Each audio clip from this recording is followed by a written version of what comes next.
Obrigada pela presença virtual, né? Por aceitarem o nosso convite para falar um pouquinho aqui dos impactos para as empresas pela FEComércio. Então, falando um pouquinho do cenário trabalhista com o Dr. Flávio Albino, depois a gente vai conversar também com o Dr. Rafael Borim sobre o cenário tributário para as empresas durante a pandemia, com o Lucas Esquifino também. O Lucas Esquifino é assessor parlamentar da FEComércio, ele é economista, gerente da assessoria parlamentar. A ideia é a gente conversar, né, escutar as exposições dos nossos 3 painelistas. Eles vão conversar com a gente um pouquinho, entre 15 e 20 minutos, passando de um para o outro aí a bola, e depois, no final, a gente quer ouvir vocês que estão nos acompanhando. Então, por favor, mandem as suas perguntas, a gente vai responder no final, né? Esse vai ser a nossa sistemática aqui desse bate-papo. A gente vai começar com o Lucas falando um pouquinho da mudança que a gente teve ontem com o decreto novo, com essa divisão do Estado em macro-regiões, em regiões e as bandeiras aí que a gente tem, então, que vão impactar nas atividades, na abertura, no fechamento do comércio. Depois o Dr. Borim vai passar o cenário tributário para as empresas, tanto em âmbito federal quanto estadual. E depois o Dr. Flávio vai falar um pouquinho com a gente sobre os impactos trabalhistas, sobre o cenário sindical também. Então, participem, nos mandem questionamentos, que ao final a gente vai fazer essa interação com vocês, tá? Muito obrigada aos painelistas e muito obrigada, em nome da FEComércio, eu agradeço a todos vocês que estão entrando aqui na nossa live, assistindo e participando. De pronto, então, eu já passo a palavra para o Lucas expor um pouquinho para a gente desse cenário, tá bem, Lucas?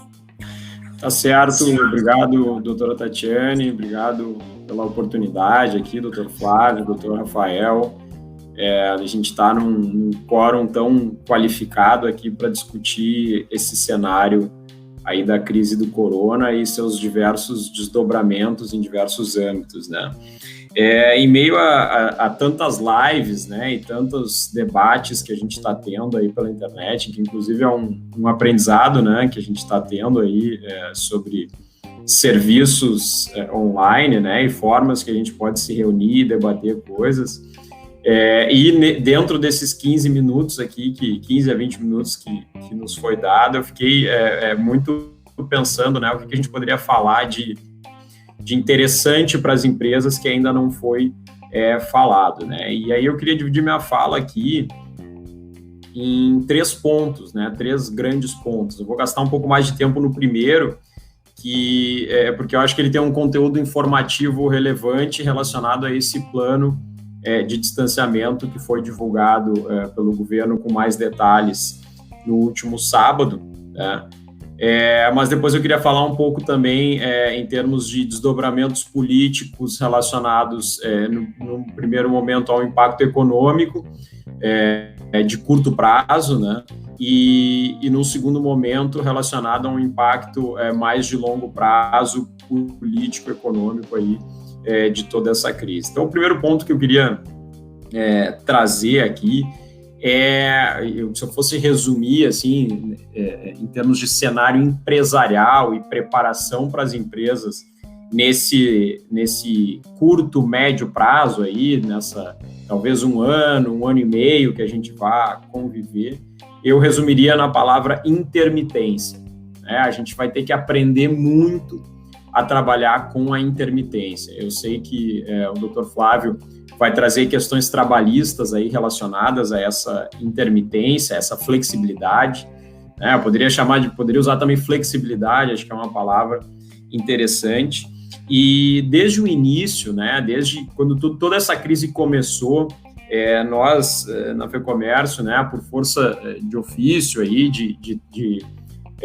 das medidas que foram trazidas de restrições às empresas, né, nós nos obrigamos muito a estudar essa questão do coronavírus. Todo mundo se tornou um pouco médico, né, para para estudar um pouco, entender um pouco do coronavírus, né? E da crise, enfim, das medidas adequadas. E uma coisa que ficou bastante clara para a gente desde o início, né, foram 2 pontos, né, dois entendimentos básicos que serviram de premissa a todos os nossos posicionamentos até agora. O primeiro deles é que não existia nenhuma autoridade médica que dizia que demoraria, que diz ainda, né, que uma vacina para esse vírus vai levar menos de 1 ano. Algumas falam em 1 ano, 1 ano e meio, 2 anos. Então, o primeiro ponto importante sobre as medidas mitigatórias, né, do espalhamento e contra o coronavírus de modo geral, é que não existe como nós providenciarmos, né, um fechamento econômico, um distanciamento social que aguarde uma vacina. Não existe viabilidade para isso, né, porque isso teria desdobramentos sociais e econômicos muito mais severos do que o próprio vírus, né, do que o próprio coronavírus, né? A gente olha para impactos que o próprio desemprego tem sobre mortalidade, né? Então tem um impacto relevante, tem problemas sociais aí e de próprias doenças também relacionadas a um fechamento que acabam acontecendo. Então esse era o primeiro ponto, né? A primeira premissa nós vamos ter que de alguma forma e liberar algum contato social e algumas atividades econômicas ou atividades econômicas em alguma medida ao longo desse período em que não haja vacina. E o segundo ponto muito importante é que nós não somos, o Brasil especificamente, nós não somos um país de renda alta. Portanto, quando a gente for fazendo essa liberação, né, decorrente dessa minha primeira premissa, né, ela tem que estar, essa liberação das atividades econômicas, ela tem que estar perfeitamente ajustada à necessidade que o coronavírus, que a crise nos impõe em termos de restrições de saúde. Quer dizer, nós não podemos nos dar o luxo de ficar, por exemplo, 2 meses trancados em casa, se existem leitos de hospital sobrando e podendo acomodar as demandas do coronavírus, né? Porque o nosso impacto sobre renda e impacto social, né, nas pessoas que mais precisam, é muito mais severo do que num país de alta renda que pode, eventualmente, se dar ao luxo de ficar, de estabelecer uma política mais restritiva do que nós. E esses 2 entendimentos, de certa forma, a gente vê as políticas em todo o mundo e aqui no estado do Rio Grande do Sul convergindo, de alguma forma, para essas 2 premissas, né? E o plano de distanciamento controlado que foi lançado aqui no Rio Grande do Sul, ele segue, em termos de lógica geral, né, mais ou menos essas duas premissas, né? Ele segue uma premissa, ele segue uma ideia de que a gente vai liberar as atividades econômicas e ele tem, por outro lado, alguma conexão entre o nível de restrição das atividades com o grau de risco em cada região. Então, em termos de lógica geral, ele segue essa premissa. A gente tem algumas críticas relativas ao plano, que eu até vou tocar aqui só, posso abordar com mais detalhe quando a gente chegar na parte das perguntas, mas principalmente relacionado ao fato de que na bandeira amarela, né, quando começa a bandeira amarela, na nossa visão, as restrições impostas ao setor de comércio e serviços, né, ao setor terciário, já são muito altas, né? O comércio, como regra geral, começa com 50% dos funcionários e muitos serviços começam com 25% dos funcionários.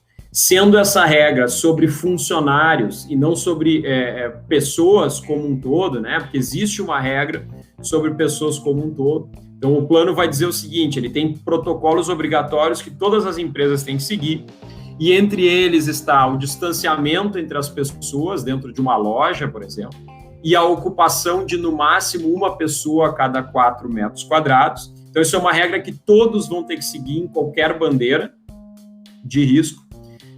No entanto, ele coloca uma regra adicional sobre o número de funcionários com que a empresa pode trabalhar, né? E é essa regra que nos incomoda, porque ela gera um incentivo muito ruim para as empresas, na medida em que o plano é para valer durante muito tempo, né? Ele é um plano que deve valer aí por um horizonte de 1 ano, talvez, né? Nesse distanciamento controlado. E no melhor cenário possível, a empresa já sabe que ela vai trabalhar com 50% do volume de funcionários em cada turno normal que ela costuma trabalhar, né? Então, como ela não tem, a maioria das empresas é inviável abrir turnos adicionais, é um sinal muito ruim, né?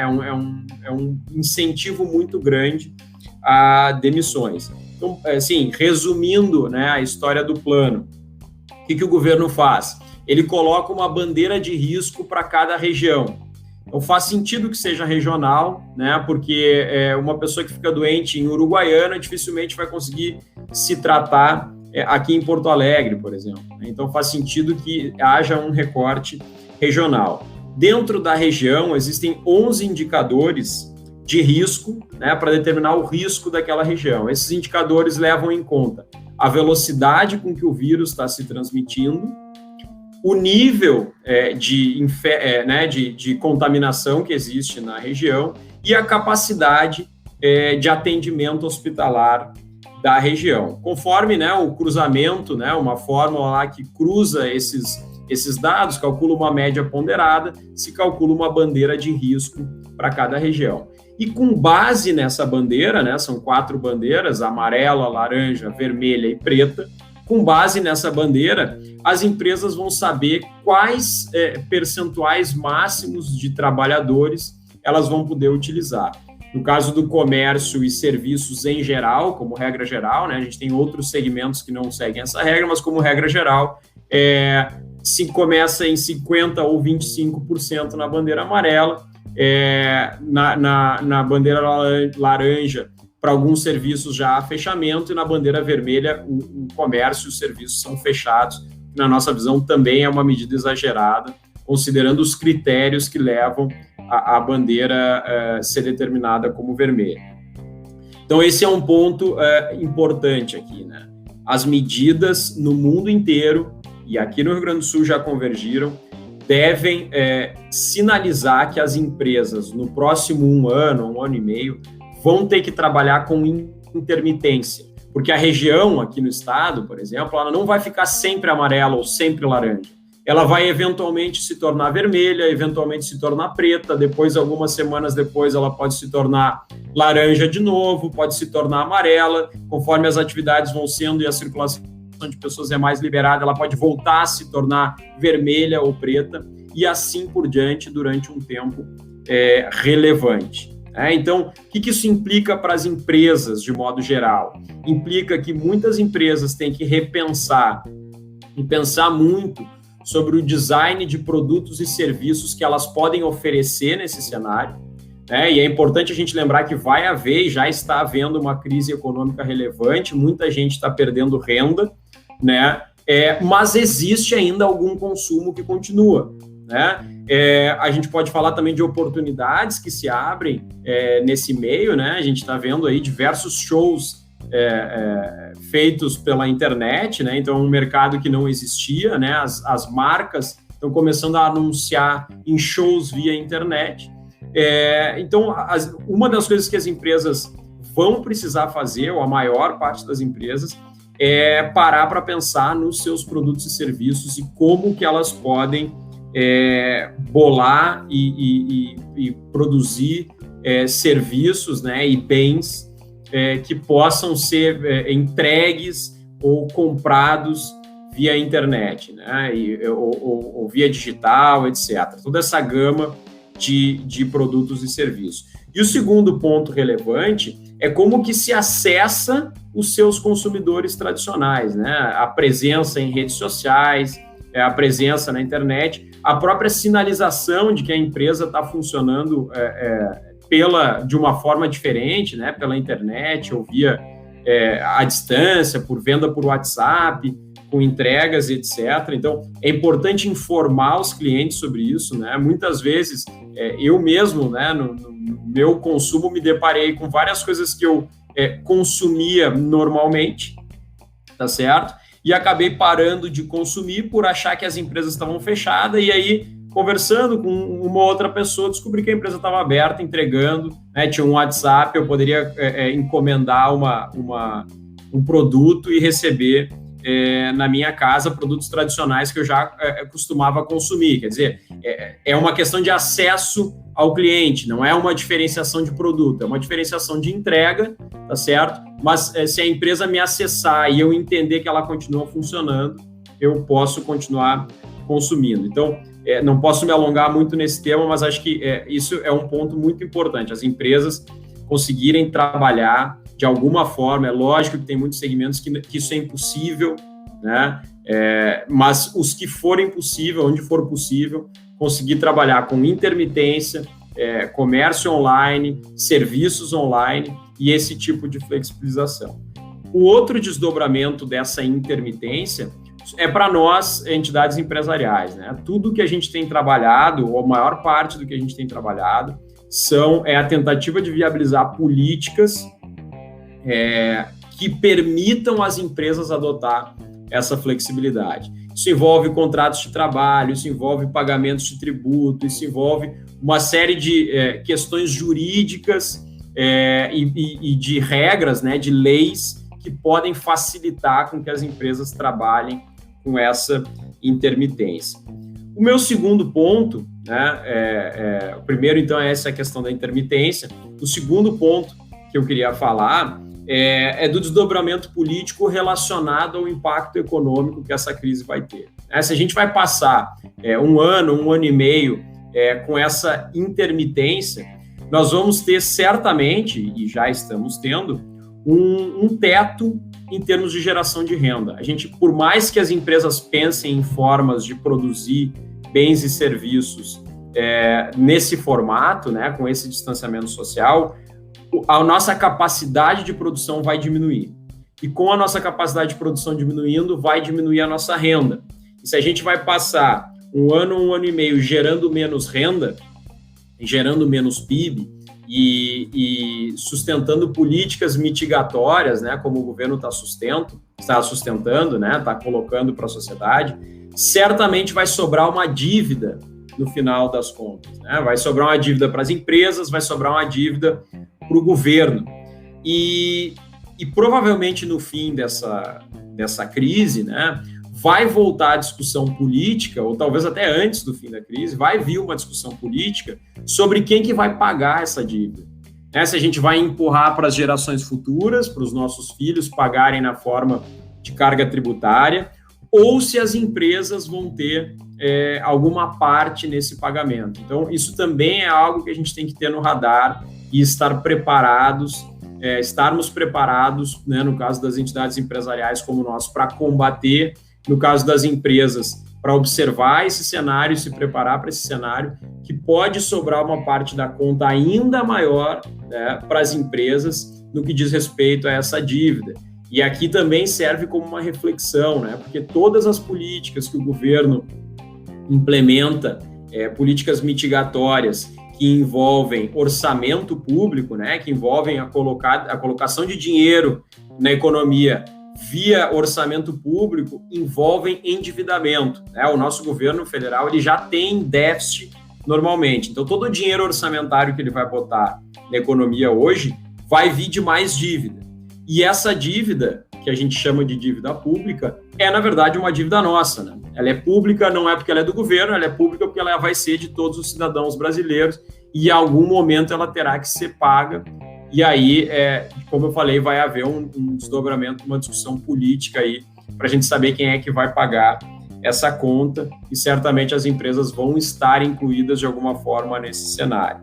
E o terceiro ponto, então, para finalizar, mais um desdobramento político ruim que essa crise do corona vai ter sobre as empresas, que é o atraso de reformas econômicas principalmente, né, nesse momento que a gente estava propício, né, que a gente via um cenário propício para a realização dessas reformas, né? Ano passado a gente teve a reforma da Previdência, que foi muito importante para colocar o Brasil numa trajetória mais sustentável de dívida pública, de orçamento público. A gente estava com uma reforma tributária muito bem encaminhada, começando, né, uma coisa que fazia anos que tramitava no Congresso, que tinha discussões, mais discussões, e a gente já tinha, né, o Congresso já tinha feito uma comissão especial unindo Câmara e Senado, já tinha um relator, já tinha uma reforma, um texto base, que apesar de algumas discordâncias, tinha um certo, não vou chamar de consenso, mas uma certa maioria técnica, vamos colocar assim, em torno desse texto, né, a formação de uma opinião grossa, robusta em torno desse texto, e que é uma coisa que retira, né, a questão tributária, né, é um gargalo muito grande da economia brasileira. É algo que retira muita produtividade das empresas brasileiras e que, portanto, é uma demanda empresarial há muito tempo. É muito ruim que a gente esteja adiando essa reforma tributária por causa dessa crise do coronavírus, né? A gente viu que o Congresso Nacional até continuou trabalhando, é verdade, mas ele esteve, né, por enquanto, envolvido apenas nessas questões mais estritamente relacionadas ao coronavírus e, portanto, essas reformas mais importantes acabaram sendo adiadas. Nós vamos trabalhar e precisamos trabalhar muito para que elas voltem a ser discutidas, pelo menos no segundo semestre, e torcer e trabalhar para que a gente ainda aprove uma reforma tributária, por exemplo, ainda nesse ano de 2020. Eu passei uns 2 minutos aí do meu tempo, né, doutora Tatiane? Mas concluo por aqui, acabei pincelando muitas coisas que acho que ficam aí para a gente debater no período das dúvidas, das perguntas. Obrigada, com certeza a gente vai falar um pouco mais sobre tudo isso aí daqui a pouco. Eu acho que um ponto muito importante da tua fala também é com relação às reformas, né? A gente estava no caminho de aprovação de uma reforma tributária, né, de tramitação de uma reforma tributária, e agora a gente está retrocedendo para tentar evitar que passem projetos, né, depois acho que a gente pode falar um pouquinho sobre isso também, projetos que elevam a tributação, né, no momento que a gente tem já, chutando a bola aqui para o Dr. Borim, a gente tem uma série de postergações de pagamentos de tributos, né, Dr. Borim, a gente tem uma série de projetos de lei, de outro lado aí, tentando elevar a arrecadação, então a gente trabalha nessa contramão para tentar combater esses projetos que não elevem carga tributária nesse momento, né, e tentar também dar uma orientação para as empresas sobre que planejamento elas podem fazer agora, né, tanto as empresas do Simples como as empresas da categoria geral. A gente tem um cenário federal aí com a grande maioria dos tributos postergados, então daqui a um tempo elas vão ter uma conta grande para pagar, né. No estado a gente quer ouvir de ti um pouquinho também qual é o cenário do ICMS, em relação a ações judiciais, o que a gente pode fazer. Então, com a palavra, o doutor Rafael Borim. Bom, muito obrigado, doutora Tatiane. Queria, então, cumprimentar meus colegas de FEComércio, doutor Flávio Pino, Lucas Esquifino, nossa querida colega, gerente da assessoria tributária, doutora Tatiane, e parabenizar, né, a FEComércio por essa iniciativa. A gente tem, por mais que a gente esteja assim atento a todas as mudanças, eu acho que é sempre importante esse formato de debate, com uma análise política e econômica, depois fazer uma ligação com a parte trabalhista e, por fim, né, os desdobramentos tributários que foram feitos até hoje. Ainda nessa linha de parabenização, eu queria também dizer que eu li o decreto, né, que saiu essa noite, e eu acho que todos temos que comemorar, né, a iniciativa e esse protagonismo que o governo do Rio Grande do Sul tem tido no combate à pandemia. A gente, quando liga a televisão, fica assistindo CNN, fica assistindo Globo e por aí vai, e a gente fica meio perdido, né? Como vai ser o combate efetivo a essa pandemia? E eu acho que o caminho que foi encontrado e que está sendo perseguido pelo nosso Estado, ele está sendo muito positivo, né? Não é a rua que está sendo usado de modelo por outros estados, inclusive por entidades internacionais. Pois bem, falar um pouco então da questão tributária, né? Porque a gente está vivendo uma crise muito grande, ninguém esperava essa situação que a gente está vivendo hoje, e obviamente que as obrigações tributárias elas também acompanham esse cenário, né? Então, eu pretendo separar assim, a minha fala também em duas partes.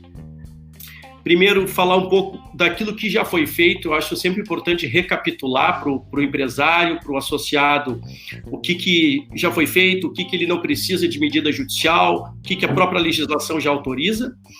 E também falar um pouco sobre o que poderia ter sido feito, o que poderá ser feito, né? Eu, assim como o Lucas colocou, eu entendo que a palavra intermitência ela está muito presente, né, nas nossas vidas. E enquanto o Lucas falava, eu anotava aqui como lidar com a intermitência em relação às obrigações tributárias, né?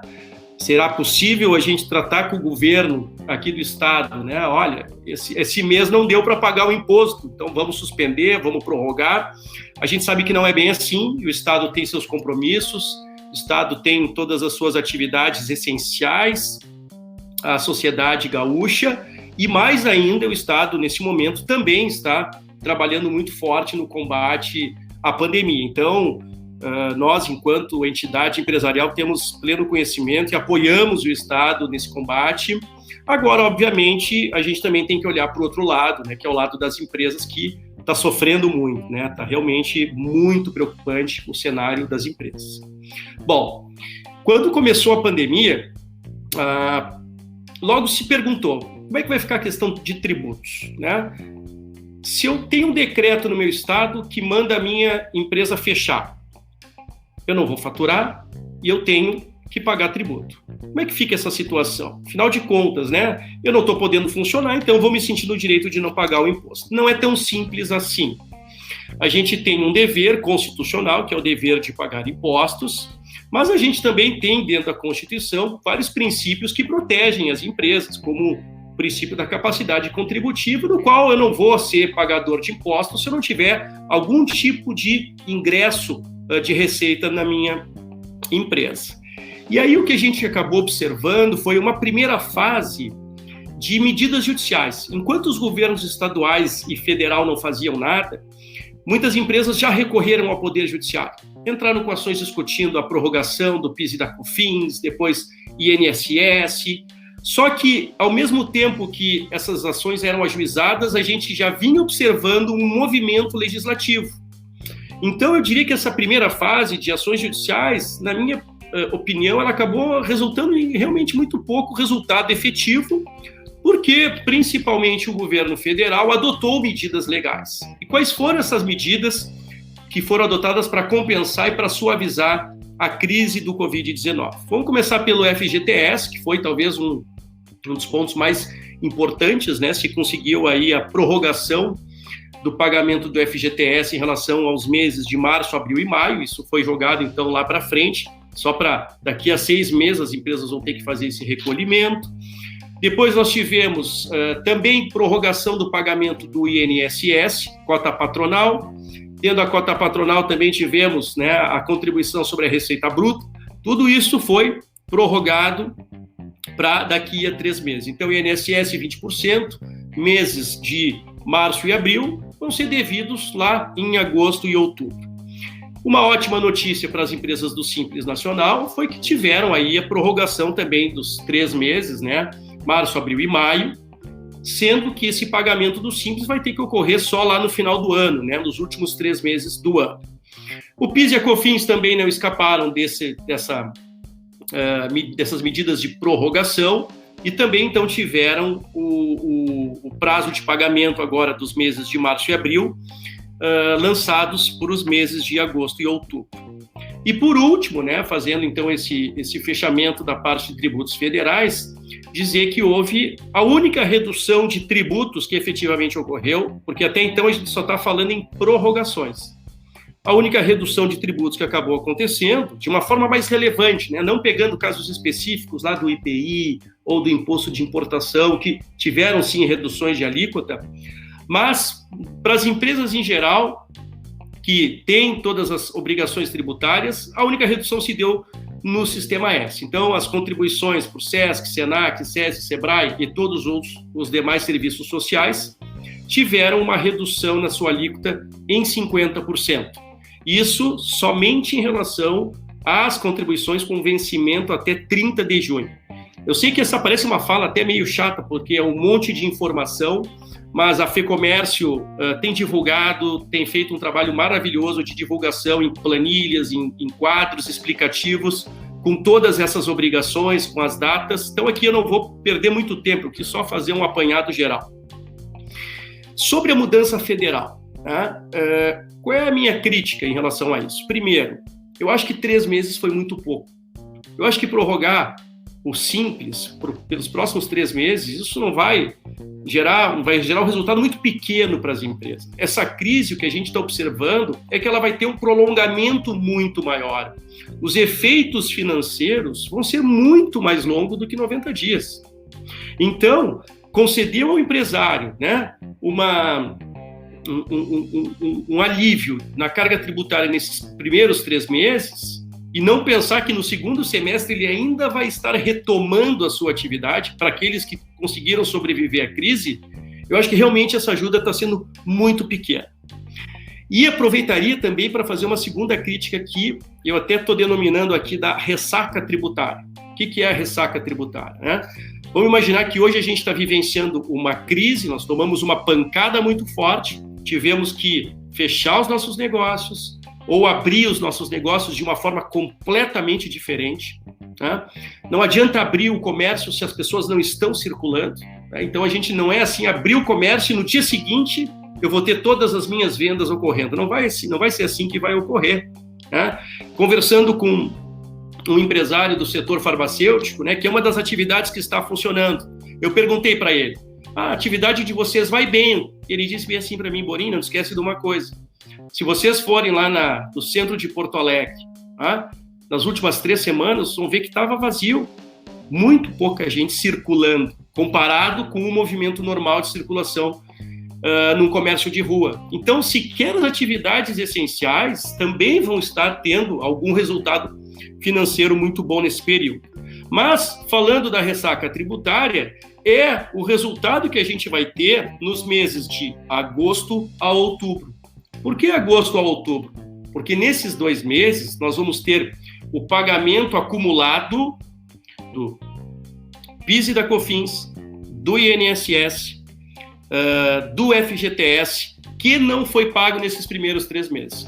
Então imagina assim, a empresa está começando a respirar um pouco, né? Está saindo desse efeito que ela não entende muito bem o que vai acontecer, se ela vai sobreviver, e aí ali na frente, no mês de agosto, ela vai ter que pagar 2 PIS/COFINS, 2 INSS e por aí, e assim por diante, e o Simples também. Então eu acho que não há como a gente não pensar em, ali na frente, uma nova prorrogação, ou então pensar num refis, pensar num parcelamento agressivo, com redução total de juros e de multa, que não é redução de 50%, não. A gente está tratando de uma situação excepcional no país, uma crise nunca antes vista, né? Com empresas fechadas, ou com empresas abertas em 20%, 5%. Eu estou tratando do período até aqui, né? Então, eu acho que a gente vai ter um problema ali na frente que a gente vai ter que ver como é que a gente vai contornar. E o que pode ser feito ainda em relação a essas medidas que os governos podem adotar? E aqui eu entraria já direto no nosso estado, Rio Grande do Sul, né? O que foi feito de efetivo no Rio Grande do Sul em termos de compensação ou de alívio no pagamento do ICMS? Muito pouco. O estado do Rio Grande do Sul ele foi muito proativo em várias medidas, Tá? Medidas de desburocratização, não vai ter protesto de empresas que ficam com dívidas de ICMS em aberto, não vai ter fechamento de empresas por parte do fisco, as certidões negativas foram prorrogadas. O governo gaúcho editou uma série de medidas que são muito positivas. Agora, tanto o governo gaúcho, e aqui faça-se justiça, não é só o gaúcho, como todos os demais governos, muito pouco fizeram em relação aos impostos estaduais. E é compreensível, porque eles também têm o receio do comprometimento das contas públicas, da prestação dos serviços essenciais, dentre os quais está serviços sanitários e serviços de saúde. Porém, a gente tem do outro lado a empresa. A empresa tem que manter o emprego e tem que pagar o fornecedor. Será que essa receita do ICMS ela não seria melhor aplicada se a gente destinasse ela para o pagamento tanto dos fornecedores quanto dos seus funcionários? Essa é uma questão que eu deixo em aberto. Mas entrando objetivamente, doutora Tatiane, em alguns pontos assim que eu separei para falar e que eu acho que seriam assim avanços na legislação do ICMS do Rio Grande do Sul. O primeiro deles diz respeito ao diferencial de alíquota, que é aquela diferença, a DIFA, paga pelas empresas optantes pelo Simples Nacional. Não houve suspensão nem prorrogação do pagamento da DIFA. E a DIFA, a gente não pode esquecer de uma coisa, ela não é devida sobre o meu faturamento. A DIFA eu devo sobre a minha compra. Então, todas as compras que uma empresa fez nos meses de janeiro, fevereiro e março, as compras, ela não precisa ter vendas, ela vai estar pagando a DIFA nos meses de maio, junho e julho. Ou seja, exatamente nos meses onde ela vai estar com o maior problema para enfrentar a crise. Então, eu gostaria que isso fosse pensado, que talvez fosse um pleito a ser levado para o Estado, que é a prorrogação do pagamento da DIFA. Já pesquisei e vi que o Estado do Paraná publicou essa medida e prorrogou o diferencial de alíquota. Um outro ponto que também está dando uma dor de cabeça enorme, e aqui eu digo para as empresas, inclusive que estão em funcionamento já há mais tempo, que são aquelas que prestam as atividades essenciais, diz respeito ao ICMS-ST dos estoques. Eu tenho conversado com muitos empresários do setor supermercadista, com muitos empresários do setor de produtos alimentícios, e todos estão relatando o mesmo problema. Nós não estamos vendendo o que estávamos vendendo e temos uma obrigação de ICMS que é do ano passado, o ICMS sobre os estoques.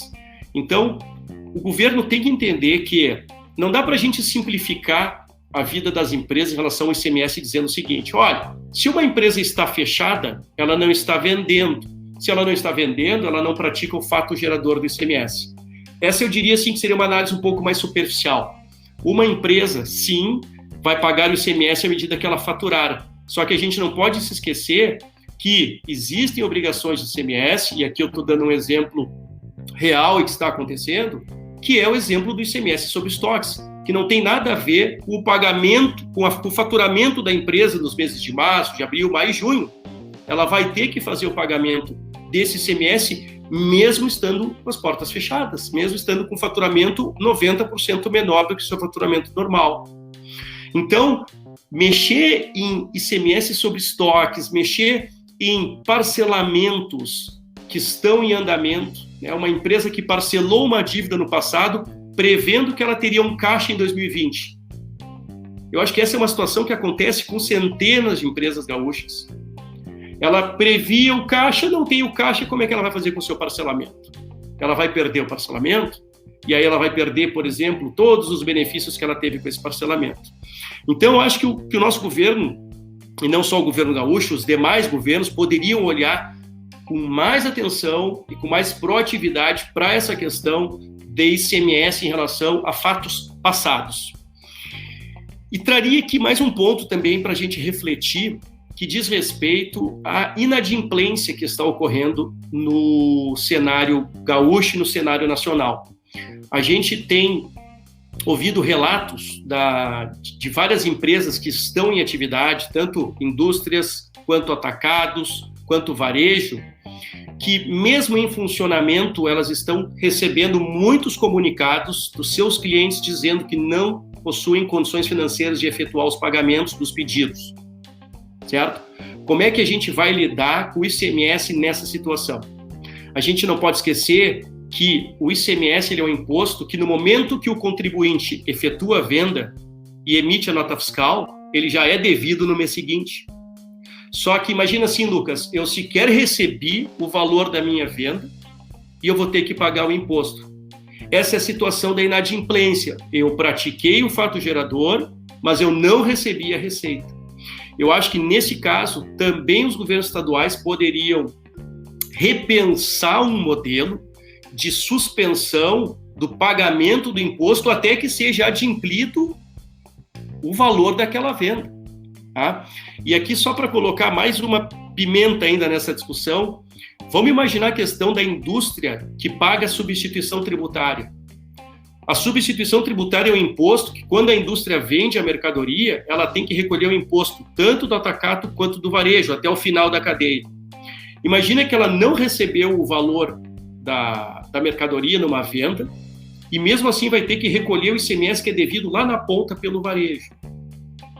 Então, a ST, ela realmente está num momento muito complicado em relação a esse ponto, porque a gente tem que achar um sistema que compatibilize melhor o ingresso da receita na empresa com o pagamento do imposto.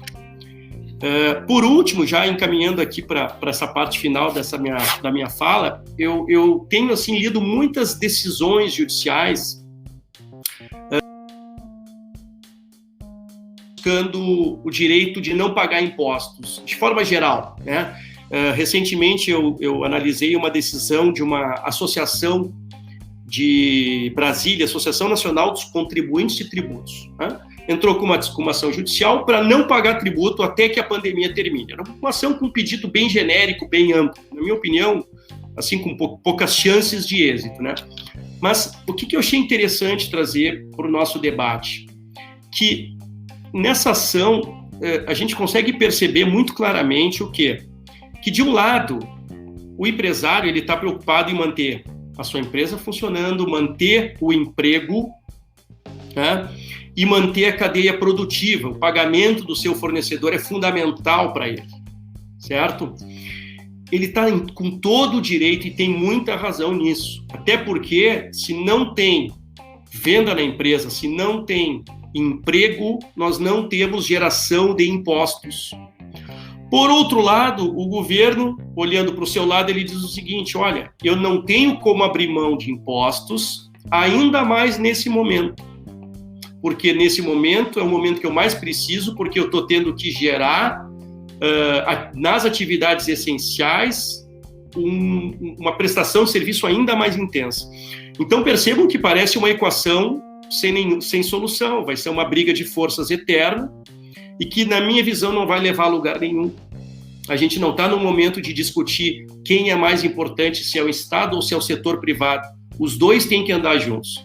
O momento é de conversa, de diálogo e de avançar em relação a pleitos que melhorem o cenário econômico e produtivo, respeitando, obviamente, todas as regras que estão sendo publicadas pelo nosso Estado de combate à pandemia. Por enquanto era isso, Tatiane, que eu queria registrar. Obrigada, Borim, maravilha, parabéns. Acho que um ponto importante para a gente destacar aqui, para o pessoal que está nos assistindo aqui, nos ouvindo, é que todas essas questões vêm sendo discutidas com a Secretaria da Fazenda, né? A gente tem aí um grupo montado pela própria Secretaria, né? Um comitê tributário. E, claro, assim como o Borim falou, é muito difícil a gente conseguir esses resultados práticos, rápidos, né? Mas vem sendo discutidas com a Secretaria da Fazenda uma série de medidas junto nesse comitê com outras entidades empresariais. E a gente vem insistindo, né? Vem insistindo nesse exemplo, por exemplo, que o Borim deu, de tentar com que as empresas não sejam excluídas de parcelamentos que elas já possuem, né? Ao menos por um tempo, diante da pandemia. Essa e outras várias questões de postergação, de série de benefícios, a gente está tentando discutir com a Fazenda. Toda semana a gente tem reuniões para levar ideias. Se não consegue por um caminho, a gente tenta por outro, né? Eu quero destacar também que a CNC, a gente fez um pedido para a CNC trabalhar junto com o CONFAS, porque a gente tem muita dificuldade também, a maioria das negativas dos pedidos que as entidades fazem para a Fazenda, elas batem no CONFAS, né? O CONFAS nega e a gente não consegue levar adiante. Então, a CNC também vai tentar trabalhar via CONFAS. Quero destacar um outro pontinho também, e já passo a palavra para o doutor Flávio, com relação ao diferencial de alíquotas, né, Borim, que tu citaste. A gente também, há muito tempo, é uma pauta bastante forte da FEComércio, trabalhar pelo diferencial de alíquotas para as empresas do Simples, né, para que não ocorra essa incidência. A gente está reforçando agora, mais do que nunca, para que o julgamento desse processo retorne no Supremo Tribunal Federal. Esse julgamento começou em 2018, e já tínhamos 4 votos favoráveis aos contribuintes quando o julgamento foi suspenso. Então, é mais um dos pedidos da FEComércio, né, na tentativa de minimizar um pouco esses impactos. Sem me estender muito mais, então, passo a palavra para o doutor Flávio Albino Filho, nos fazer a exposição, então, dos impactos trabalhistas e sindicais. Doutor Flávio, por favor. Boa tarde, doutora Tatiane Correia, boa tarde ao Rafael Borim, ao nosso colega de FEComércio, ao doutor Lucas Esquifino. Uma saudação toda especial a todos aqueles que nos acompanham nesse debate virtual e parabenizar a FEComércio por mais essa iniciativa. E ao parabenizar a FEComércio, eu não posso deixar de registrar aqui o trabalho incansável, proficiente do presidente Luiz Carlos Bon. O presidente Luiz Carlos Bon se destaca hoje como a principal liderança empresarial na defesa dos empreendedores, na defesa dos empresários, nesse momento difícil, na tentativa de construir soluções junto com as autoridades estaduais e municipais. Então, meus parabéns ao presidente Luiz Carlos Bon. A minha ideia é de revisitar rapidamente as questões que envolvem as medidas provisórias adotadas pelo governo, que oferece um cardápio, uma ferramenta de alternativas para o empregador no que diz respeito às relações de trabalho, e falar um pouco também sobre a apreciação preliminar do STF no que diz respeito aos aspectos jurídicos que envolvem as medidas provisórias, mas não deixar de aproveitar essa oportunidade para falar um pouco sobre os protocolos de saúde adotados pelo governo estadual e também ao sistema de bandeiras e como, nas questões trabalhistas, nós poderemos nos adequar a esse sistema inaugurado pelo estado do Rio Grande do Sul. Vamos, então, iniciar a falação pelas medidas provisórias do governo que foram adotadas para o enfrentamento desse estado de calamidade, tendo como objetivo a preservação do emprego e da renda. São medidas válidas para o estado de calamidade, que tem como fundamento a força maior já prevista na legislação trabalhista e que se impõe no momento desses. A primeira medida provisória, a 927, ela tem como ponto nuclear privilegiar a contratação individual. A medida provisória chega a dizer que o que for acertado entre a empresa e o empregado sobre aquelas matérias tratadas na medida provisória 927, que essas prevalecerão, inclusive sobre instrumentos normativos, e prevalecerão sobre regras coletivas categoriais, acordos coletivos de trabalho e convenções coletivas de trabalho. Então, nesse momento em que a preservação dos empregos fala mais forte, fala mais alto, se privilegia a contratação individual. Então, vamos revisitar rapidamente quais eram esses mecanismos previstos na 927. Primeiro deles, a antecipação das férias individuais. Então, a empresa que teve a sua atividade interrompida pôde imediatamente adotar a antecipação das férias individuais, inclusive naqueles casos em que o empregado ainda não tinha o período de aquisição das férias completa. Então, se antecipou a concessão das férias, se postergou o pagamento dessas férias para o 8º dia do mês subsequente ao de início das férias, junto com os salários, né? Se postergou o pagamento do adicional de férias para lá por ocasião do pagamento do 13º salário. Nós temos aquela situação em que o empregado pode converter parte das férias em abono, e nesse caso foi excluída essa possibilidade, então a empresa não estava obrigada a aceitar. As férias coletivas também, todas as questões de comunicação ao Ministério do Trabalho, hoje o Ministério da Economia, e ao sindicato foram expurgadas. Um conceito complicado de aproveitamento de feriados, que no meu modo de ver não é aproveitado porque não está autorizado a trabalhar em feriados. O teletrabalho, que vinha sendo já adotado por algumas empresas e que foi acelerado, né? Eu chego a dizer que acelerou a 4ª revolução tecnológica, o coronavírus, porque essa forma de trabalho foi utilizada e utilizada com eficiência, né? No momento em que eu posso prestar o meu serviço de casa, e vários daqueles mecanismos que estavam previstos em lei foram também flexibilizados para possibilitar uma velocidade no teletrabalho. Foi inaugurado um novo sistema de banco de horas na medida provisória 927, em que as horas negativas decorrentes da interrupção da atividade poderão ser recuperadas num prazo de 18 meses contados do final do estado de calamidade. Então, eu deixo de trabalhar nesse momento, o empresário paga o empregado pelas horas e vai ter um período de 18 meses após o fim do estado de calamidade, sempre com aquele limite de 2 horas extras por dia para recuperar essas horas negativas. Nos estabelecimentos de saúde, aqui na nossa área da FEComércio, eu destaco as farmácias, né?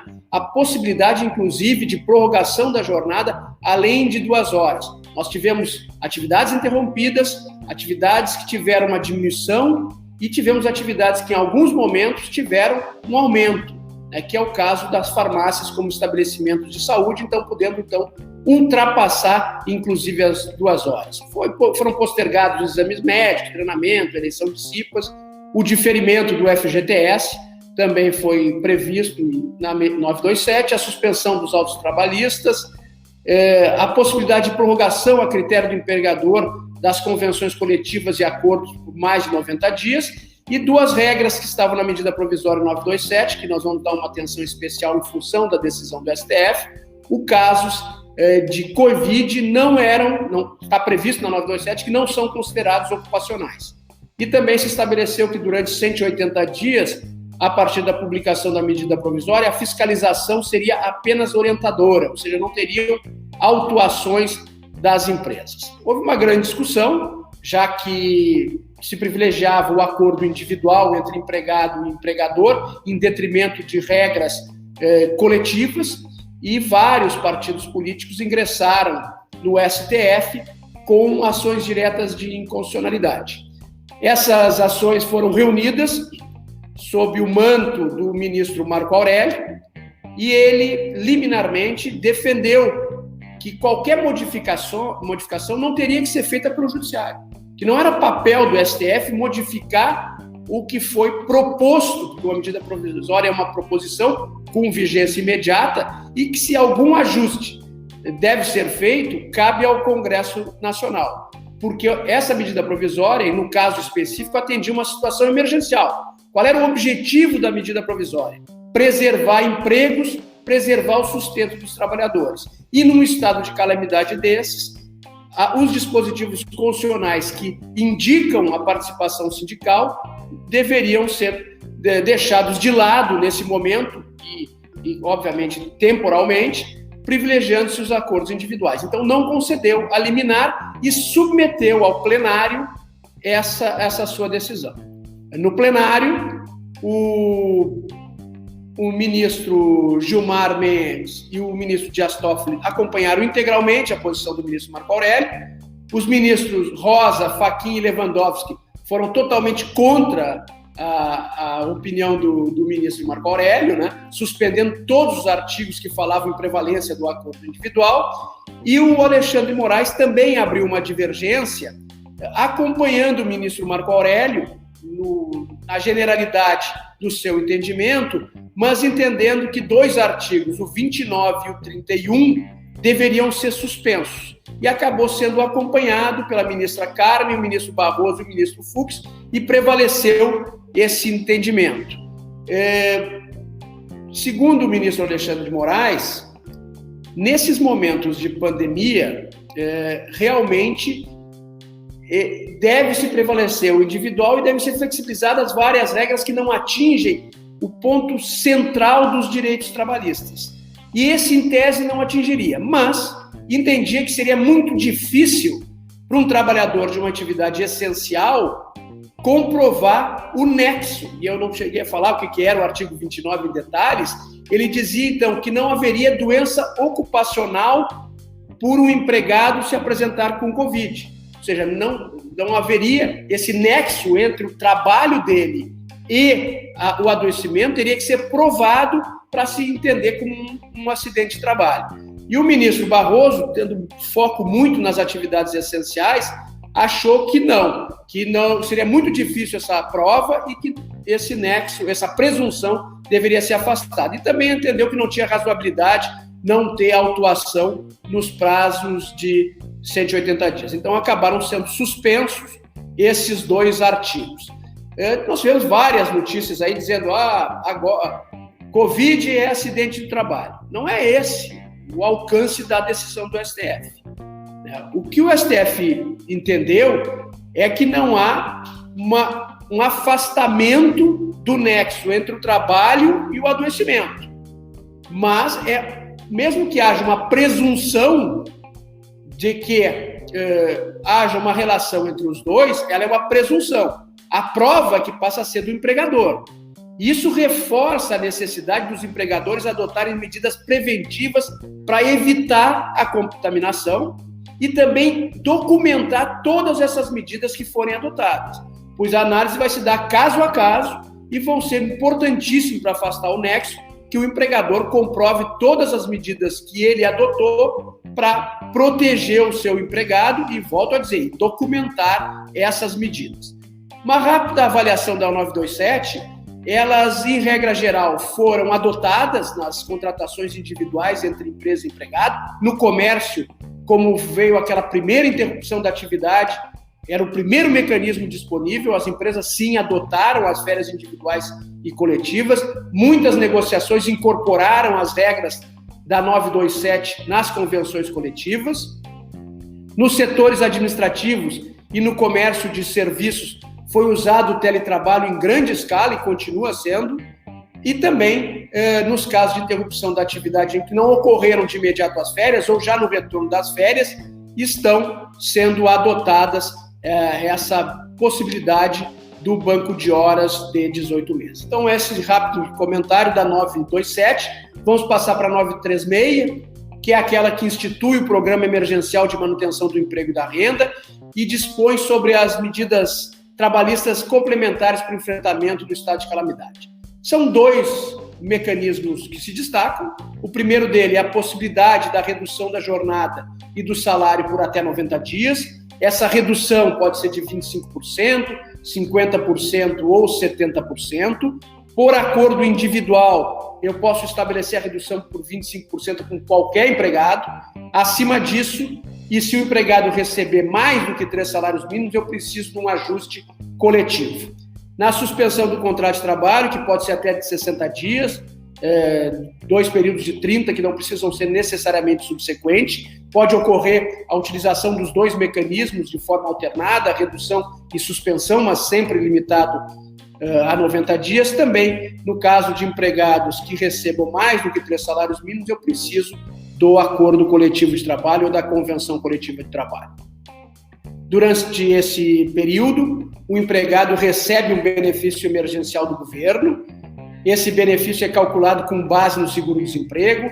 No caso de redução, se a redução for de 25%, o empregado vai receber durante a redução 25% do seguro-desemprego. No caso da suspensão do contrato de trabalho, dependendo do faturamento da empresa, 100% do seguro-desemprego, do valor equivalente ao seguro-desemprego é bancado pelo governo. No caso de um faturamento maior,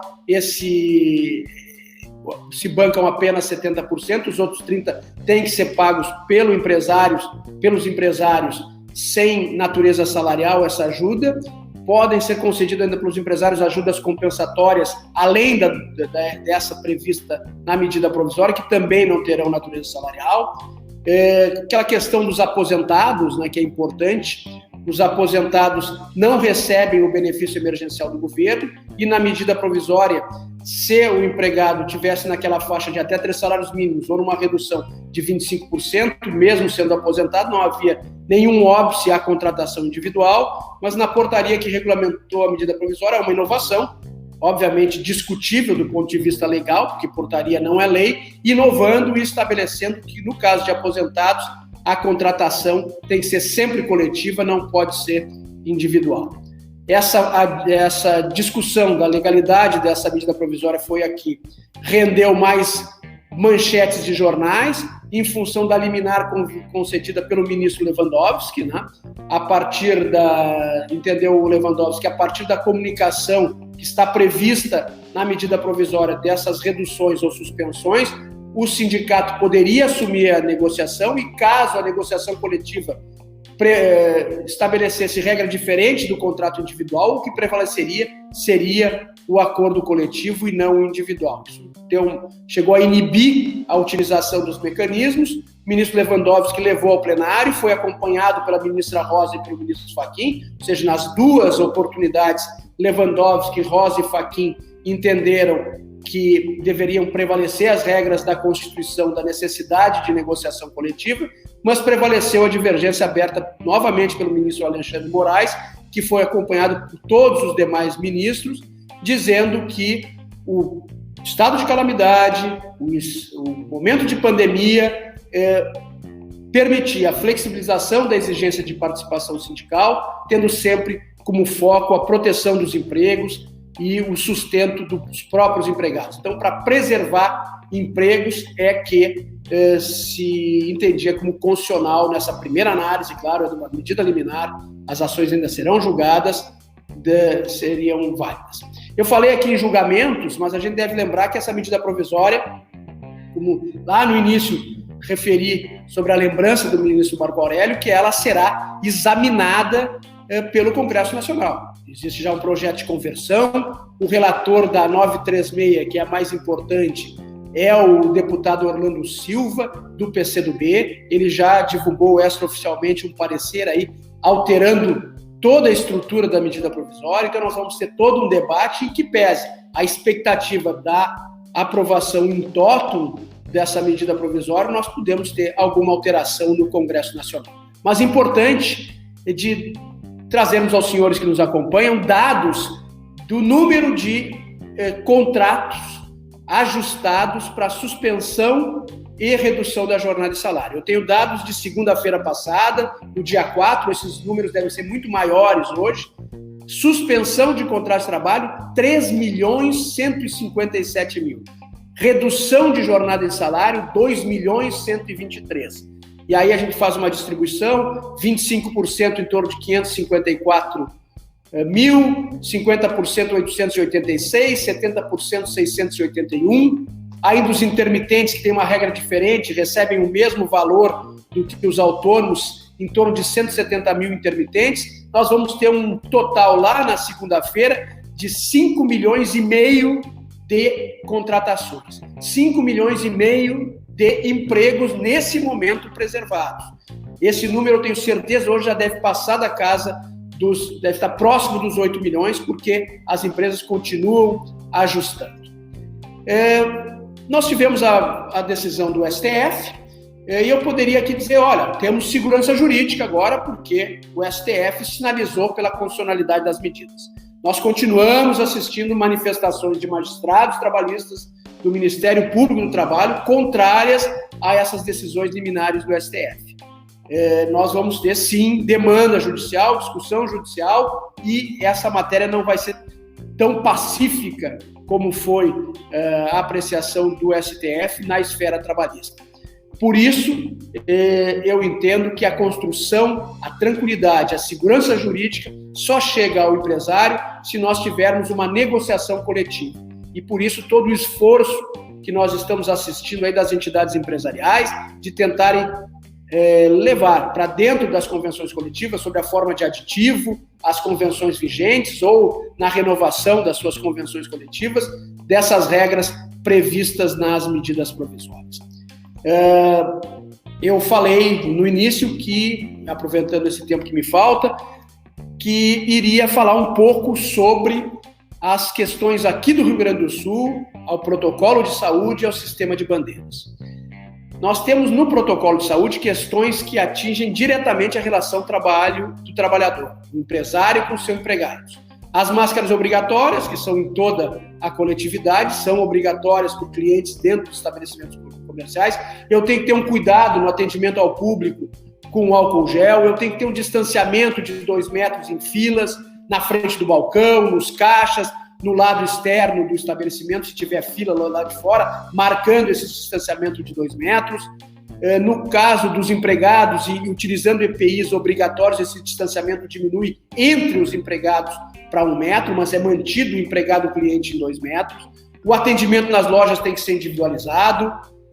No caso de atendimento domiciliar, que hoje teleentrega, tem que ter muito cuidado, né? Porque tem que se perguntar se na casa tem alguém com sistema respiratório, sintoma de problema respiratório, porque se tiver, e aquelas questões que eu falei lá atrás, do nexo, do adoecimento profissional, elas podem ir contra o empresário, se ele mandou entregar numa loja, num estabelecimento, uma mercadoria onde o cliente tinha sintomas respiratórios, então deve ter o cuidado de perguntar antes se isso está acontecendo.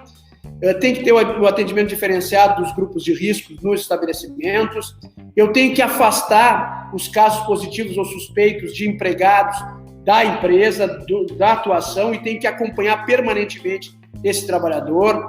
Em caso de confirmação, eu tenho que segregar os colaboradores das diferentes áreas para tentar evitar um contágio interno na empresa. No caso dos empregados, eu também tenho que proteger os que integram os grupos de risco, né? Eu tenho que colocar ele num ambiente de menor exposição ou colocar em teletrabalho. E aquele desafio maior, que é a higienização permanente do ambiente de trabalho, né?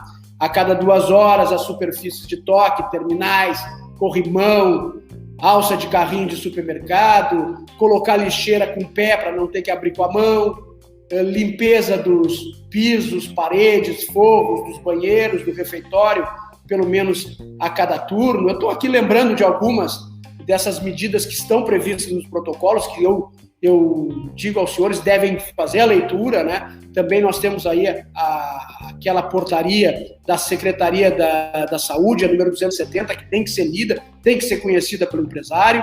O Lucas, na sua exposição, já falou do teto de ocupação, que tem que ser calculado por cada um dos senhores, e o cartaz tem que ser afixado lá na loja, dizendo qual é o meu teto de ocupação. Lembrando que aquelas empresas com menos de 4 ou menos trabalhadores, elas não precisam, né, se adequar ao teto de ocupação, né, no que diz respeito aos empregados, no cálculo ali da metragem quadrada, né? E no cálculo a gente considera de forma diferente empregado com EPI e cliente que não usa EPI, mas esse cálculo deve ser feito, a empresa deve saber, porque existem penalidades e também consequências trabalhistas.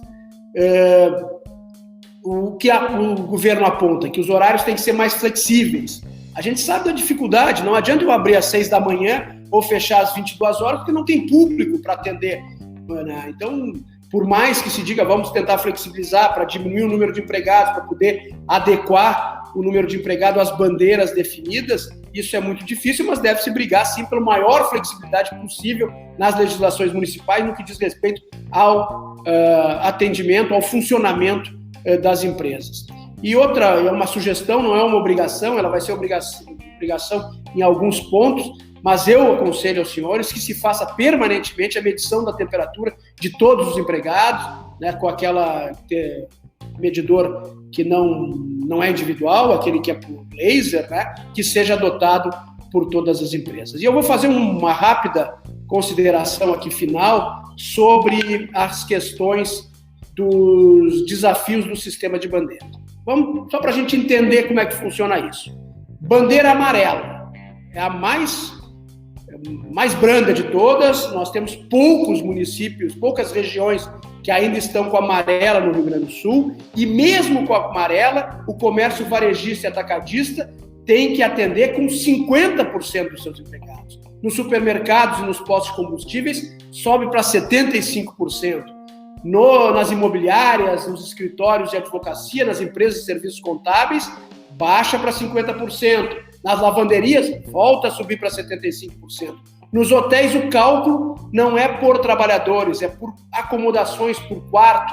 Então, no caso de bandeira amarela, os hotéis podem ter 60% dos quartos ocupados. Mas tudo isso leva a uma diminuição do número de trabalhadores. Como eu vou acomodar esses trabalhadores é o desafio que nós vamos ter que enfrentar enquanto empregadores. Numa bandeira laranja, o comércio varejista atacadista continua com 50%, os supermercados com 75%, os combustíveis com 75%, as imobiliárias, os escritórios de advocacia com 50%, as lavanderias baixam para 50% e os hotéis para 50% de ocupação. Mas vamos lá para a região de Lajeado. Eu até procurei lá um município para fazer uma brincadeira aqui, porque nós temos municípios dentro de uma região que não tiveram nenhum caso, né? Não fala nem em contágio comunitário, mas nenhum caso, mas estando dentro de uma região, eles acabam tendo a mesma bandeira do que o município mãe que enfrenta, por todas essas questões de leitos, de estarem numa mesma micro-região. E eu ia pegar lá na região de Lajeado, tem Sério. Eu ia dizer, bom, Sério não tem nenhum caso, então não parece ser Sério, mas Sério tem 4 casos, eu perdi a minha piada, mas não deixei de falar aqui para vocês. Mas no caso de bandeira vermelha, o comércio varejista fica fechado. Há uma possibilidade dos shopping centers, das lojas de shopping, fazerem teleentrega, mas o comércio varejista é fechado com bandeira vermelha. Então, Lajeado e região, o comércio varejista está fechado. No comércio atacadista, eu posso ter 25% de empregados, mas esses empregados não podem ter contato presencial. A loja não está aberta, o atacado não está aberto. É teleentrega e pega e leve, com 25% dos empregados. Na bandeira vermelha, os supermercados baixam para 50%, os postos de combustível baixam para 50%, imobiliária, escritório de advocacia e empresas de serviços contábeis, 25%, né? Mas também com teleatendimento, né? Nas imobiliárias tem que ter, a partir da bandeira vermelha, as imobiliárias têm que fazer um monitoramento obrigatório da temperatura, lavanderias 25%, hotéis 40%. E na bandeira preta, né? Aí comércio varejista e atacadista fechado completamente, supermercados continuam com 50%, combustíveis 25%, tendo que obrigatoriamente fazer o monitoramento de temperatura, imobiliárias, escritório de advocacia, empresas de contábeis, mesmos 25%, mas também só teleatendimento, lavanderias 25% e hotéis com 30% dos quartos ocupados apenas. Sendo que no caso dos hotéis, ainda tem uma obrigação adicional. Os hotéis vão ter que fazer a testagem dos seus empregados quando chegar na bandeira preta. As empresas de call center também vão ter que fazer a testagem. Então, o nosso desafio é ver como vamos nos comportar. Eu não quero me assustar, Lucas, tu chegasse a falar lá em 1 ano e 1 ano e meio de convivência com isso. Nós temos uma medida do governo que é para 90 dias.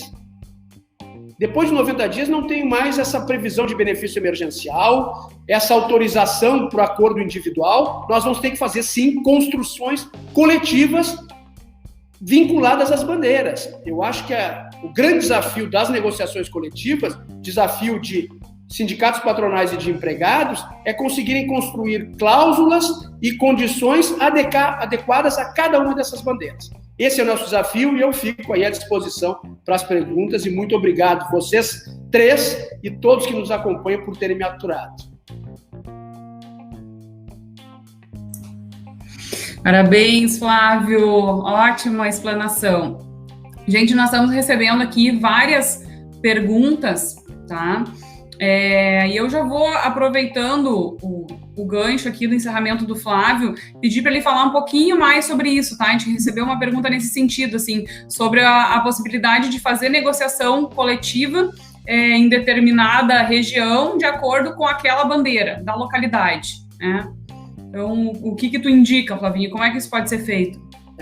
A questão de fechamento da atividade, né? Nós temos previsão de fechamento em bandeira vermelha e em bandeira preta. Quando eu fecho a atividade, são poucas as minhas alternativas. Mesmo fora da medida provisória, elas existem. A primeira delas, se eu ainda estiver no estado de calamidade, que é provável, né? Porque quando o governo editou as medidas provisórias, a cabeça do governo federal não passaria de 90 dias. Tanto que eles chegaram a estabelecer um dispositivo que poderia ser antecipado o final da suspensão ou da redução de jornada e salário, caso terminasse o estado de calamidade. Estamos vendo que o estado de calamidade e o período de pandemia vai seguir. Não sei se 1 ano e meio esse do Lucas ou 1 ano com idas e vindas, a questão da intermitência, mas vai prosseguir. O benefício emergencial, nós vamos ter que buscar que o governo também mantenha esse benefício emergencial. Se nós conseguirmos postergar essas medidas por mais 90, por mais 180 dias, ou até o final efetivo do estado de calamidade, nós sabemos quais são as alternativas disponíveis e são passíveis de construção. Eu não sei até onde o Estado vai conseguir pagar esse benefício. As contas públicas já foram para o espaço. Não sei até onde vão se nós prosseguirmos com essa concessão do benefício. Então, deixando de lado o governo, o que a gente tem de alternativa num caso de interrupção da atividade? Primeira delas é a suspensão do contrato de trabalho. Não nesse formato que está na medida provisória. Eu posso suspender o contrato de trabalho nos casos de força maior e negociar uma garantia de emprego com os sindicatos, e no mesmo período o empregado vai ter um curso de qualificação.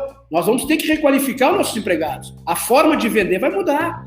E os nossos empregados estão acostumados à venda de balcão. Essa venda vai mudar. Então, nós podemos aproveitar também esse momento, e aí é importantíssima a parceria do SENAC, como gestor de cursos de qualificação profissional, e durante esse período a empresa não paga o salário do empregado, ele frequenta um curso de qualificação e recebe antecipadamente o seguro-desemprego. Não é como agora, que não é antecipação do seguro-desemprego, é uma bolsa emergencial. Nós já tem a previsão em lei de receber uma bolsa qualificação enquanto faz o curso, dependendo sempre da negociação coletiva. Essa é uma alternativa.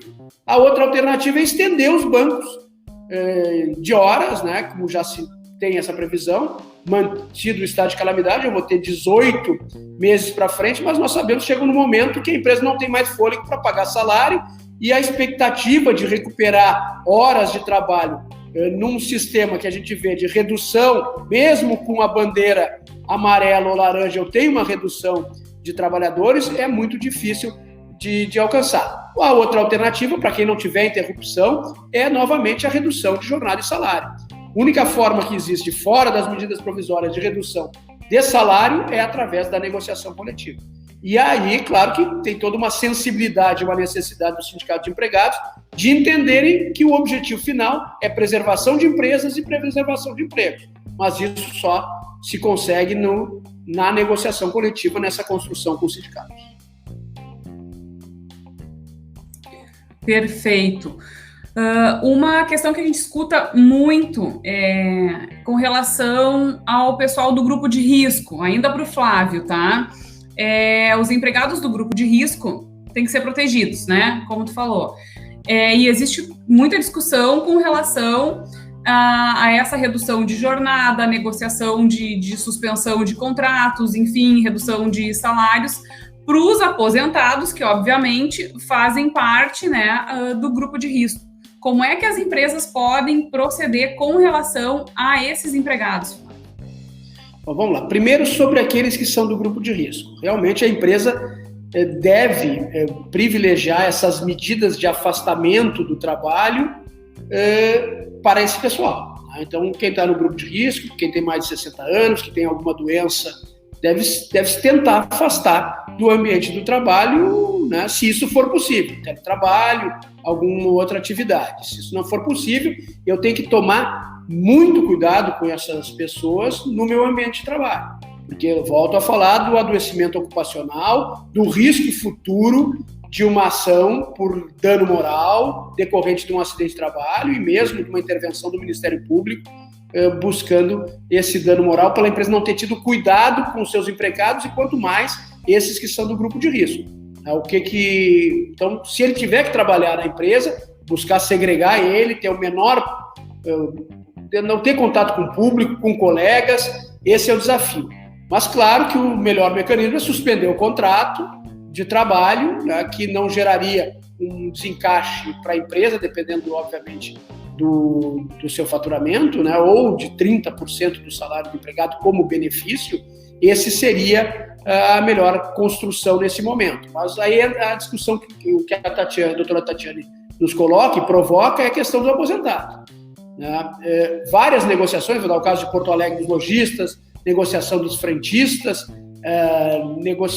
todas essas negociações principais estenderam para todos os empregados e não, inclusive os aposentados, a possibilidade da contratação e da redução de jornada e salário, de todas essas modalidades previstas, inclusive para quem ganha mais 3 salários mínimos. Mas aqueles que não tiveram a negociação coletiva, houve uma inovação por parte do governo, preocupante, que diz que o contrato individual não basta. Ora, vários contratos individuais já tinham sido feitos, porque a medida provisória não proibia essa contratação, apenas dizia que o governo não pagaria o benefício emergencial, mas essa inovação que pode colocar na ilegalidade esses contratos. Eu não entendo que, por portaria, eu possa modificar uma lei. Não é modificação, a lei é silente, é uma nova construção. Mas isso pode vir na conversão da medida provisória. Certamente esse vai ser dos pontos que talvez tenha até o apoio do governo. Então passa a ser um problema a questão dos aposentados, os contratos individuais, e a gente deve, então, buscar também aqui a negociação coletiva para autorizar essa suspensão do contrato de trabalho ou redução de jornada e salário do empregado aposentado.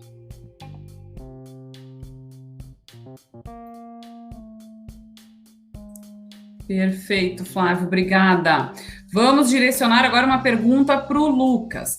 Lucas, fala um pouquinho para a gente sobre duas coisas, tá? 2 em 1. A gente tem aí divulgações semanais da Secretaria da Fazenda com base nas notas fiscais eletrônicas, né? Sobre o andamento do comércio, do varejo, da indústria, né? Semanalmente a gente vem tendo esses dados da Secretaria da Fazenda. Fala um pouquinho para a gente como está essa percepção econômica, né? Qual é que perspectiva as empresas podem ter com base nessas divulgações. E já linka para a gente isso aí com aquele projeto do governo federal, tá? Como é que está a tramitação do auxílio aos estados, tá? Do projeto em âmbito federal que vem aí para ajudar os estados, o que a gente pode esperar disso? Certo. Uma coisa, né, dentro das inovações aí da crise do coronavírus, tá esse serviço que a gente solicitou à Secretaria da Fazenda, e aqui já deixo, né, já fizemos o agradecimento privado, mas eu faço aqui também o agradecimento público, que é a divulgação de dados em alta frequência, né, dados de receitas, né, com as notas fiscais eletrônicas. A Fazenda aqui do Estado tem dados dessas notas fiscais que ela pode divulgar em alta frequência. E ela começou a divulgar isso com a crise do corona, para a gente poder monitorar de uma forma muito precisa, né, o faturamento das empresas aqui no estado do Rio Grande do Sul. Pegando só empresas de varejo, né, que vendem a consumidor final, por exemplo, para a gente dar um dado, né, tendo uma ideia do que pegou na população gaúcha e não só nas empresas, né? Os dados de varejo mostram uma queda na casa dos 25%, né? Casa dos 25% no faturamento das empresas, né? Nas notas fiscais, quando a gente compara com o ano passado, isso já ajustado pela inflação, né? Então, queda real de receitas de vendas, né? Só que um dos grandes problemas, né, que quando a gente olha 20%, 25%, o problema é que esses 20%, 25% são muito heterogêneos, né? A crise, ela impacta os setores de forma muito heterogênea. Então, se a gente for excluir dessa conta, por exemplo, os segmentos de medicamentos, materiais hospitalares, higiene, alimentos, né? Se a gente for no resto, no grande grupo de varejo, comércio varejista, né? Aí a gente vai colocar vestuário, a gente vai colocar todos os outros itens, a gente vai colocar até alguns serviços que pagam ICMS, né? No caso, por exemplo, bares, restaurantes, a queda é de 41% nesse período acumulado aí, desde o fim de abril, quando a gente compara com o ano passado. 41% de queda real aí nos serviços varejo, né? Comércio e serviços que vende a consumidor final. Então, isso é uma queda bastante relevante, né? O Estado tem previsto aí queda na arrecadação de ICMS, na ordem aí, claro que aí olha todas as notas fiscais, na ordem dos 25%, 30% em alguns cenários, aí para esse mês e para os próximos meses. Então, realmente, o Estado vai ter uma dificuldade bastante grande, né? E lógico que o Estado do Rio Grande do Sul não tem mais como se endividar, né? Nenhum Estado pode emitir dívida, né? E emitir dívida em títulos, né? Em dívida mobiliária. Existem outros mecanismos de dívida que outros estados podem recorrer, mas que o Estado do Rio Grande do Sul não pode mais recorrer porque ele está no limite do endividamento. Então, para o Estado, né, para o setor público estadual, esse projeto de ajuda do governo federal, que esse sim pode emitir dívida e emprestar o dinheiro para o Estado, e claro que como, né, o governo federal está emitindo dívida e está emprestando para o Estado com base em uma dívida, e como eu falei, uma dívida pública que todos nós vamos ter que pagar, também tem que se ter cautela com esse tipo de ajuda, né? Mas esse projeto veio, né, foi aprovado lá no Congresso Nacional e vai vir aí uma ajuda para os estados, né, uma ajuda aí para o Rio Grande do Sul, vai bater na casa dos 3 bilhões de reais, não vai recompor toda a arrecadação de ICMS, mas vai ser uma ajuda bastante importante aí para o Estado, né? Se a gente imaginar que a arrecadação de ICMS do Estado é cerca de 30 bi por ano, né? A gente está falando de uma ajuda aí que é 10%, mais ou menos, né? Estou fazendo um cálculo aqui usando números de cabeça, mas mais ou menos 10% da arrecadação de ICMS do Estado em um ano. Muito bem. O doutor Borim achou que ia escapar, né? Tá ali. Doutor Borim, fala um pouquinho para a gente. Nos últimos dias a gente tem escutado muito que uma saída para muitas empresas, né, vai ser buscar recuperação judicial. Então eu não sei se tu já tens algum número, algum dado disso no Rio Grande do Sul, como é que tu está percebendo isso? Seria uma boa saída para as empresas? Fala um pouquinho disso para a gente. Deixa eu só ver se estão me ouvindo aqui, né? A recuperação judicial, infelizmente, né, ela vai aumentar muito aí nos próximos meses, como sendo uma medida antes de um encerramento das atividades. A gente está vendo que essa crise ela vai se prolongar um pouco mais, e que o que foi feito até agora pelo governo federal, pelos estados, talvez não seja suficiente para que o empresário consiga, vamos dizer assim, retomar suas atividades de uma forma mais normal, né? Então, eu acho que a gente tem que realmente pensar nessa estratégia como sendo uma estratégia positiva, né? Não dá para olhar assim, olha, vou agora assim encarar uma RJ, né, como a gente chama, uma recuperação judicial, de cabeça baixa. Pelo contrário, a gente tem que, na recuperação judicial, a gente tem aí uma série de medidas de prolongamento de dívidas, de realmente assim, uma flexibilização muito maior para o empresário, e eu acho que vai acabar aumentando muito esse número, né? Sempre lembrando, Tatiane, que na recuperação judicial, o único crédito, né, a única dívida que ela fica de fora é a dívida tributária, tá?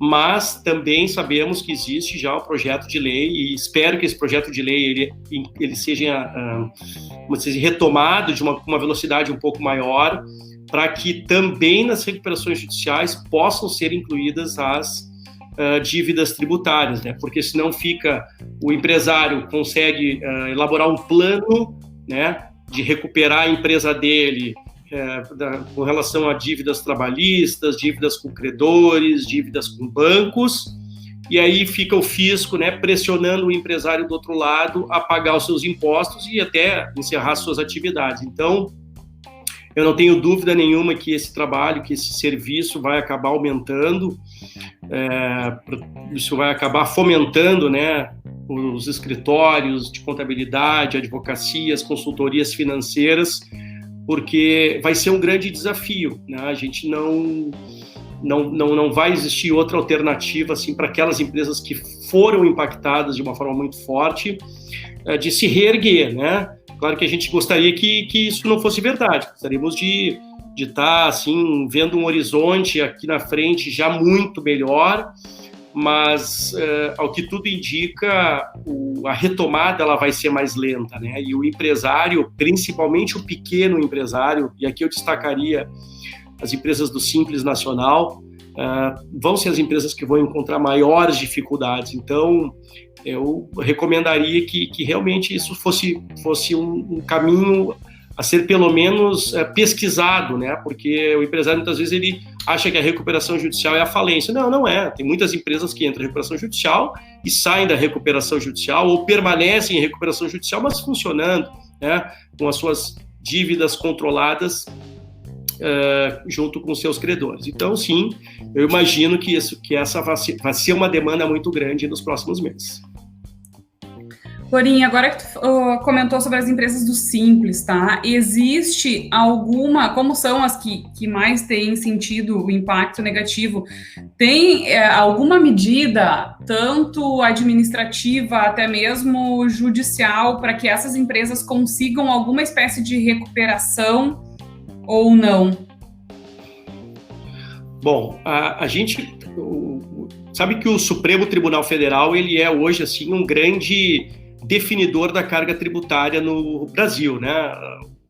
O empresário ele tem a legislação, tem o entendimento da receita, mas acaba prevalecendo sempre a interpretação do Supremo Tribunal Federal. E aqui, Tatiane, eu pegaria um gancho nessa tua pergunta, na tua observação, né? E diria o seguinte: a gente tem um horizonte que pode ser muito positivo para as empresas em relação à recuperação de tributos, porque hoje existe no Supremo uma discussão que envolve bilhões de reais que foram pagos pelas empresas para a União Federal, de PIS e COFINS, e que o Supremo Tribunal Federal, esse assunto já está assim, super encaminhado, já está há 20 anos no Supremo, e ele seria julgado agora dia 1º de abril, só que ele foi retirado de pauta. Foi retirado de pauta por uma pressão, obviamente, da União, uma vez que ele envolve uma restituição para essas empresas, né?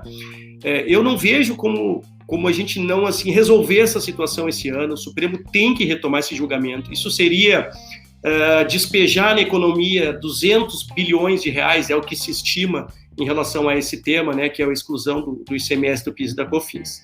Só que esse tema especificamente não afeta o Simples Nacional. As empresas do Simples Nacional, elas têm um sistema de pagamento de tributos que a gente não consegue incluir na base de cálculo do PIS e da COFINS o valor do ICMS, eles são separados. No caso do Simples, o que a gente tem observado é um aumento muito grande, tá, de revisão pelos próprios contadores, escritórios de advocacia das apurações do Simples Nacional. A gente pensa assim que a apuração do Simples, né, eu sou um empresário, eu sou uma farmácia, eu sou uma autopeça, que é simples fazer o pagamento dos tributos e calcular esses tributos. Eu digo para vocês, não é simples. Não é simples porque eu tenho nas minhas vendas vários produtos que são com tributação monofásica, vários produtos que têm substituição tributária, e nesses casos eu não tenho a regra do Simples se aplicando sobre eles. Então eu posso ter uma empresa que ela tem um faturamento de 30% ela vende, isso estar sujeito a essa declaração do Simples, que é um pagamento mais simplificado, e os outros 70% ser tributado como numa empresa do regime normal. Pagamento de PIS e COFINS, com todas as complexidades, com todas as legislações, as alíquotas específicas. E no Simples Nacional, eu destaco que esse trabalho, um trabalho bem interessante de revisão das apurações, ele acaba trazendo, num curto espaço de tempo, não há uma necessidade de ingresso de ação judicial, é um trabalho administrativo, dura, 30, 60 dias. Eu tenho visto a Receita Federal bem ágil nas restituições de empresas do Simples. Então, não é nenhuma tese tributária, não é nenhuma ação judicial, são pagamentos que foram feitos de forma errada, que foram feitos a mais pelas empresas optantes pelo Simples, e que agora os empresários, os escritórios, os contadores estão buscando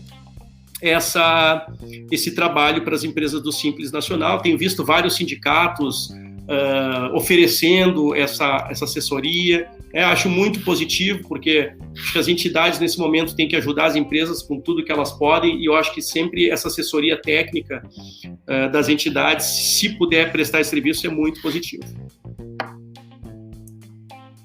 Maravilha, olha aí a dica.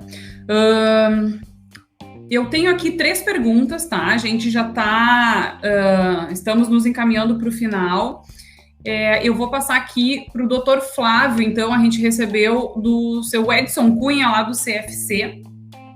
Dr. Flávio, a suspensão dos contratos de trabalho, tá? Pela regra da medida provisória, poderia ser por 30 dias, renovado por mais 30 dias. E depois de renovar, se o empregador quisesse cancelar e voltar a trabalhar, poderia cancelar e o governo pagaria os dias suspensos.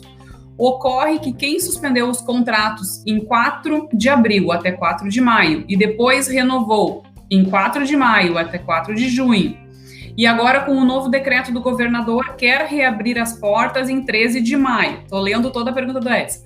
Está com um problema porque o software do Ministério da Economia não está permitindo cadastrar suspensão por período inferior a 15 dias. O sistema do governo não permite revogar a suspensão e voltar a trabalhar antes, né? O que você nos diz sobre isso? Você tem conhecimento disso, né? Realmente a renovação da suspensão deve obedecer o mínimo de 15 dias, e se for menos de 15 dias, as empresas correm o risco do governo não pagar os empregados? Bom, vamos lá. Pelo que são uma série de dados aí passados, um abraço ao presidente Edson Cunha, né? Mas vamos dentro do que eu peguei aí. Pelo que eu entendi, é um caso de suspensão do contrato de trabalho por 30 dias e depois mais uma suspensão por 30 dias. Como há a possibilidade dos centros de condutores voltarem a trabalhar no dia 13 de maio, né? Então, aquela segunda suspensão, a intenção da empresa é interromper. Isso está previsto expressamente na medida provisória, que o contrato suspenso pode ter o seu termo final antecipado por iniciativa unicamente do empregador. Isso está previsto. Existe na portaria 10.486, inclusive, um regramento sobre isso, alterações dos contratos individuais e uma forma de processamento. Então, não acredito que seja esse o problema, que há a previsão, só se for algum problema de software, né? Mas tanto a medida provisória como a portaria tem a previsão de encerramento antecipado da suspensão. Uma outra situação talvez seja a de estabelecer uma nova suspensão só inferior a 15 dias. Eu, inclusive, acho que não tem nem condições de estabelecer por menos de 30. A leitura que eu faço da medida provisória é de que eu tenho que contratar individualmente a suspensão de 30 dias. Depois eu posso até antecipar o encerramento, mas provavelmente o software só aceite suspensão de 30 dias. Se o software for inteligente e estiver adequado ao previsto na medida provisória e na portaria, ele só deveria permitir suspensão de 30 dias, no mínimo de 30 dias, né? E permitir o encerramento antecipado e aí a comunicação no sistema do Ministério da Economia de que antes do prazo final estabelecido está retornando o empregado ao trabalho pela comunicação feita pelo empregador. O software deveria retratar essa situação, mas nem sempre os softwares são inteligentes. Muito bem. Pergunta agora de São Borja, ainda para o Dr. Flávio. Empresa que dispensou funcionário para ficar em casa durante 20 dias e essas horas não trabalhadas seriam colocadas no banco de horas. Mas agora a empresa precisa demitir esse empregado. A empresa pode descontar esses dias que ficou em casa e não utilizado pelo banco de horas? Bom, teria que ver a contratação individual feita com o empregado. Se ela foi expressa que eu estava liberando ele para futura compensação de horas, e se a iniciativa da demissão for do empresário, ele não vai poder descontar essas horas. Se a iniciativa fosse do empregado, sim, essas horas poderiam ser descontadas, mas como é a iniciativa do empresário, não pode. Isso se foi feita uma contratação. Se foi uma mera dispensa, uma licença de 20 dias sem trabalhar, ela pode ser entendida como abono, né? Ou seja, como licença remunerada, e nesse caso ela reflete nas férias. Ele pode descontar esses dias das férias. Mas se foi uma situação que primeiro deu férias e depois dispensou para futura compensação horária, não vai poder aproveitar no desconto das férias, e se a iniciativa for da empresa, ele não vai poder descontar essas horas na rescisão. Vou fazer uma última pergunta para o Dr. Flávio e vou passar para os senhores fazerem as considerações finais, tá? Para não ultrapassarmos o nosso tempo. De Santa Maria, o aprendiz com menos de 18 anos poderá ter seu contrato suspenso? A medida provisória é expressa, dizendo que a suspensão do contrato de trabalho e a redução de jornada e salário alcança também o aprendiz. Então, também poderá ser contratado com ele essa suspensão do contrato. Muito bem. Já estamos aqui com 1h40 de live, né?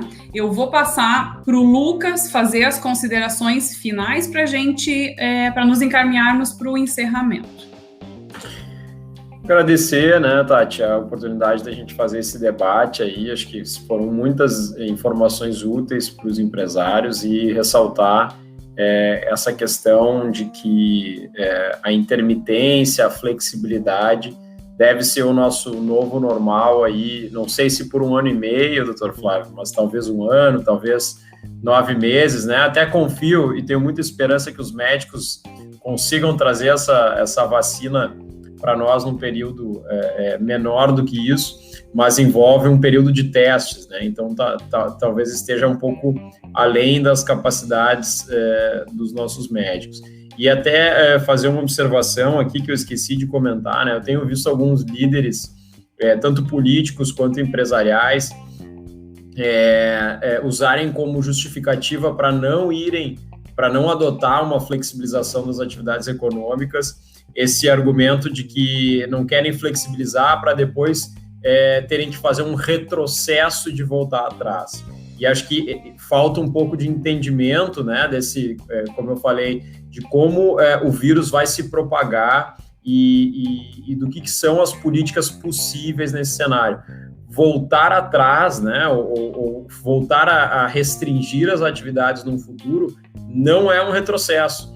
Quando a gente fala de administrar a velocidade do vírus, é natural que a gente pense nas atividades econômicas com mais ou menos restrição ao longo do tempo, né? A gente vai indo nesse efeito sanfona para calibrar exatamente a velocidade do vírus. Então, não é voltar atrás, não é retrocesso, a gente não deve ter medo de fazer isso do ponto de vista político, né? De adotar as medidas, e as empresas, eu sei que é muito difícil, mas tem que estar preparadas para adotar essa flexibilização no máximo possível.